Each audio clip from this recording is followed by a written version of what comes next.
महाराष्ट्र की राजनीति के लिए बुधवार का दिन ऐतिहासिक रहा। विधायकों की अयोग्यता मामले में विधानसभा अध्यक्ष राहुल नार्वेकर ने अपना फैसला सुनाया। उन्होंने उद्धव ठाकरे गुट को झटका देते हुए एकनाथ शिंदे गुट को असली शिवसेना करार दिया। इससे पहले चुनाव आयोग ने भी यही फैसला माना था। बहरहाल स्पीकर के फैसले के बाद शिंदे गुट में जश्न का माहौल है, तो उद्धव गुट में नाराजगी दिख रही है। तो आइए इसमें फैसले पर किसने क्या कहा एक नजर डालते हैं। महाराष्ट्र के पूर्व सीएम उद्धव ठाकरे ने स्पीकर के फैसले पर कहा, आज जो स्पीकर का फैसला आया है वह लोकतंत्र की हत्या है और सुप्रीम कोर्ट के फैसले का भी अपमान है। सुप्रीम कोर्ट ने साफ कहा था कि राज्यपाल ने अपने पद का दुरुपयोग किया और गलत फैसला लिया। हम ये लड़ाई आगे लड़ेंगे, हमें सुप्रीम कोर्ट पर पूरा भरोसा है। महाराष्ट्र विधानसभा अध्यक्ष द्वारा शिंदे गुट को असली शिवसेना बताए जाने पर शिवसेना सांसद संजय राउत ने कहा, आज का फैसला कोई न्याय नहीं है, यह एक षड्यंत्र है। हम सुप्रीम कोर्ट जरूर जाएंगे, हमारी लड़ाई न्यायालय में जारी रहेगी।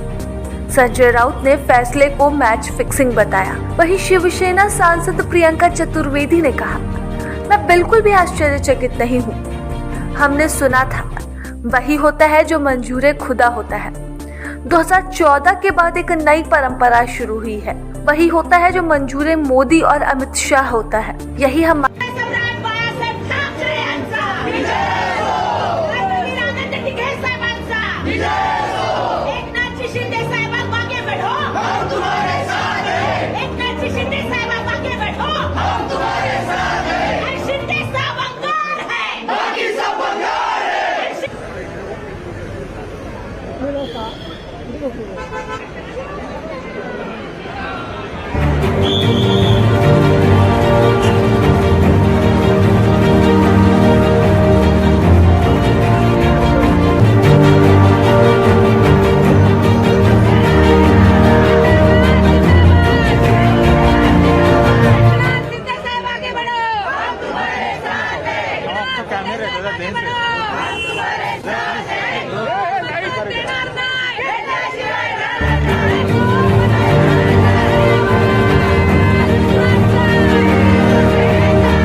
लगता है कि जो जिम्मेदारी दी गई थी वो उनके समझ में नहीं आई।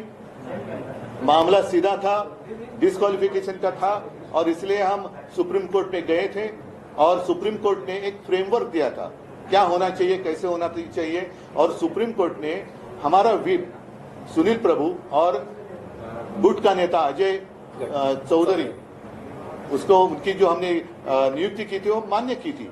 तो सुप्रीम कोर्ट ने कहा था कि इस फ्रेमवर्क में आप देखो कि उस दिन क्या था, तो उन्होंने वो छोड़कर नई अदालत उन्होंने की और सुप्रीम कोर्ट से भी कुछ अलग, या ऐसे उनको लगता है कि इतनी महाशक्ति उनके पीछे है कि सुप्रीम कोर्ट भी हमारा कुछ उनका कुछ बिगाड़ नहीं सकती। और ये तो अन्याय नहीं, उनकी समझ के बाहर का ये शायद डिसीजन था या ऊपर से जो आया वो उन्होंने किया है। और इसलिए मैंने कल प्रेस में कहा था कि ये इनकी मिलीभगत है। अब देखना ये होगा कि प्रजातंत्र की हत्या तो इन्होंने फिलहाल तो की है, सुप्रीम कोर्ट में ये टिकेगा नहीं, लेकिन क्या ट्राइब्यूनल सुप्रीम कोर्ट से भी ऊपर है या नहीं है, या सुप्रीम कोर्ट ही सुप्रीम है, वो अभी देखना होगा। देश में प्रजातंत्र रहेगा कि नहीं रहेगा। मैंने कई बार कहा है, जब हमारी दसरा रैली थी उस वक्त भी मैंने कहा था हमारे बारे में चलो 20 साल के बाद दे दो फैसला, हमें मंजूर है, लेकिन इस देश में डेमोक्रेसी रहेगी कि नहीं रहेगी। तो इन्होंने इनका मानना ऐसे कि नहीं रहनी चाहिए, लेकिन अब दूसरा सवाल आया है कि सुप्रीम कोर्ट भी रहेगा कि नहीं रहेगा, या ऐसे ट्राइब्यूनल उसके ऊपर रहेंगे। तो अभी सुप्रीम कोर्ट के ऊपर सारी आशा है और जनता को तो यह फैसला मंजूर नहीं है। दो चीजें इसमें है, राष्ट्रीय कार्यकारिणी को ही कटनेता को निकालने का अधिकार होता है, सर नार्वेकर ने। ये पहला सवाल आपकी घटना में क्या कहा गया, और 2018 की ठीक है, लेकिन पहले जो गद्दार है वो राष्ट्रीय कार्यकारिणी हो ही नहीं सकती, और इसीलिए तो हम सुप्रीम कोर्ट में गए। मतलब जिसने डाका डाला वही कह रहा कि ये मेरा घर है। सर आगे की 2018 की घटना आगे की लड़ाई क्या सिर्फ कानूनी होगी या और भी कुछ कैसे लड़ेंगे? नहीं, देखो, इनका जो प्रयास है वो सिर्फ समय निकालना है। समय निकालना है। और मैंने जैसे पहले कहा कि एक तो पक्षांतर, जो पक्षांतर होता है, पक्ष बदली करने का कानून है, उसको अधिक मजबूत करना चाहिए था।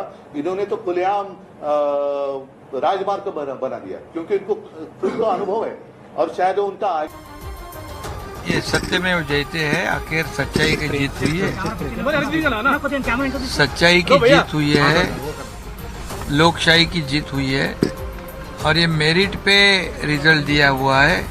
क्योंकि मैं पहले से कहता था कि लोकशाही में मेजॉरिटी को बहुत इम्पोर्टेंस होता है और इसलिए आज स्पीकर ने जो फैसला सुनाया है, ये लोकशाही में ये डेमोक्रेसी का जीत है।